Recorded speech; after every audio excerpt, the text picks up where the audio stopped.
talk to you about two things today. Let me get the clicker right. The one is strategic content, and the other one is achievable digital solutions.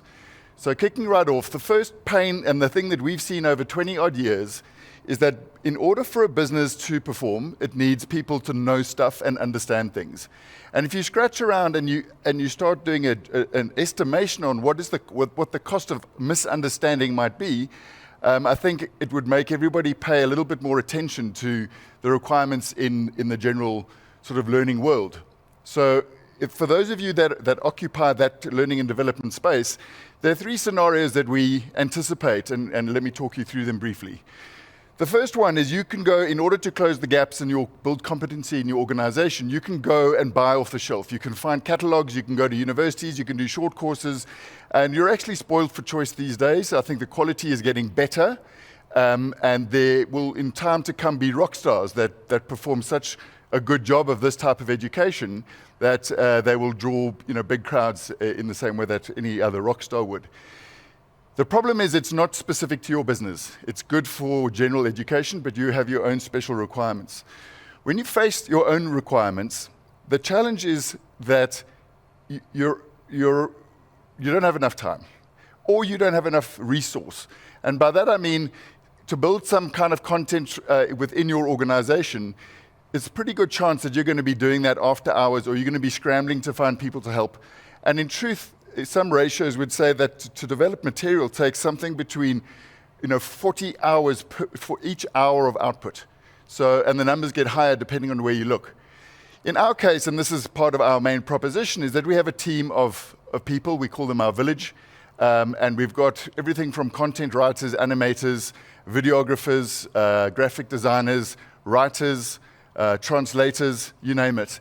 And really our job is to take on the task of creating that content for you and going as far as to figure out how to most effectively place it into your organization and produce the results that you need.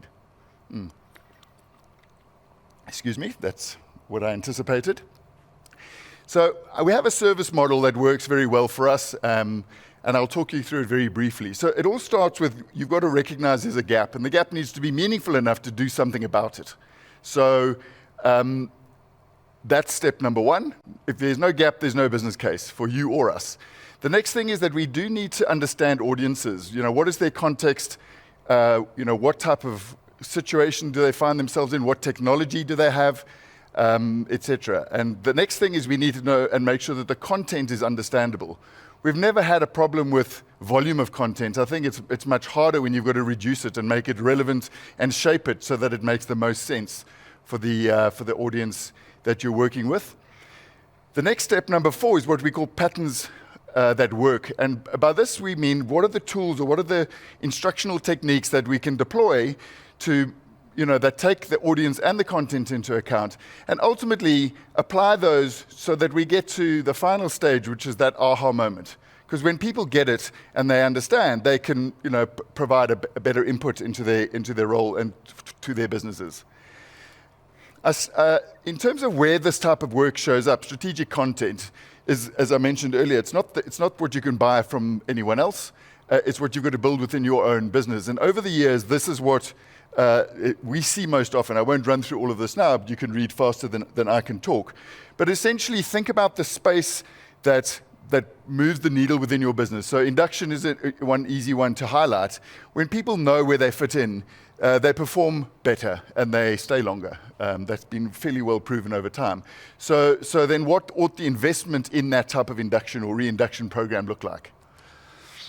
I've snuck one of our maps in. This would fit under our category of patterns that work. And simply because this was what got us going as a business years ago. Imagine these are the size of a ping pong table and form the basis of interactive learning or some digital equivalent. Right, so that was the content. Very briefly on the technology, what I wanted to position is this. When making the choice, there are many puzzle pieces. There's different types of technology, authoring technology, publishing technology, there's the hosting, there's the content considerations, etc. And that is the market that you'll all be well familiar with. I think where we're having success with our learning experience platform is that it is a one-stop shop with a high emphasis on adoption and the ultimate engagement around the technology. So we're an accidental participant in this industry. We built this technology for our own production purposes, and over time, it evolved into a product that our clients started asking for as a commercially viable product. As things stand now, we've got, I think, 75 or 78 enterprise installations in South Africa and Europe, and we're adding a couple of those every month. And it can do everything that all the other systems do, but what we've really focused on is how to make it easy. Easy to turn it on, easy to turn it off, economics that are easy, authoring that's easy, curation that's easy, and so that ease makes it viable as a platform that can be used for campaign purposes. So sometimes the main system already exists, and all you simply want to do is have a separate campaign to run something special for a point in time. This is my last slide and gives you some sense of our credentials. I have been there from the beginning, 21 years, and it feels like the most exciting time in the industry is just starting now. So thank you very much. Thanks, everyone.